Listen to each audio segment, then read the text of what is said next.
ఒక చారిత్రాత్మకమైన రోజు అనపర్తి నియోజకవర్గంలో. ఒక అనపర్తి నియోజకవర్గంలోనే కాదు, ఆంధ్రప్రదేశ్ రాష్ట్రంలోనే ఒక చరిత్రాత్మకమైన రోజు. ఆ రోజు ఇదేం కర్మ కార్యక్రమం ప్రజలను ఉద్దేశించి ప్రసంగించడం కోసం, ఇదేం కర్మ కార్యక్రమం నిర్వహించడం కోసం ప్రస్తుత ముఖ్యమంత్రి, ఆనాటి ప్రతిపక్ష నేత శ్రీ నారా చంద్రబాబు నాయుడు గారు అనపర్తి నియోజకవర్గానికి రావడం, ఆ రోజు ఇక్కడ స్థానిక శాసనసభ్యుడు ఒత్తిడి,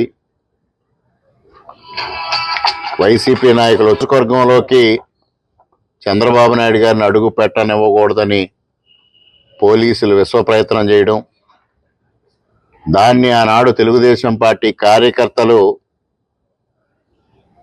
పోలీసుల దౌర్జన్యాన్ని అడ్డగించి ఎదిరించి చంద్రబాబు నాయుడు గారి సభ విజయవంతం చేయడం జరిగింది.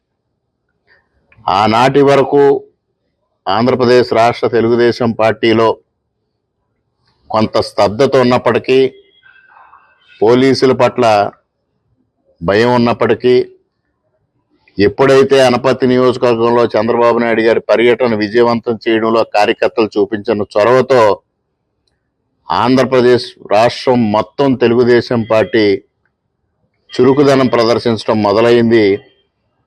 ఇవాళ కూటమి అధికారంలోకి రావడానికి ఆ రోజు అనపర్తి నియోజకవర్గ తెలుగుదేశం పార్టీ కార్యకర్తలు చూపించిన చొరవ కూడా కారణమని ఈ సందర్భంగా తెలియజేస్తా ఉన్నా. ఆనాడు దుర్మార్గంగా అధికార పార్టీకి తొత్తులుగా ఆనాడు పోలీసులు వ్యవహరించి సాక్షాత్తు Z+ కేటగిరీలో ఉన్న మాజీ ముఖ్యమంత్రి గారిని అడ్డగించడం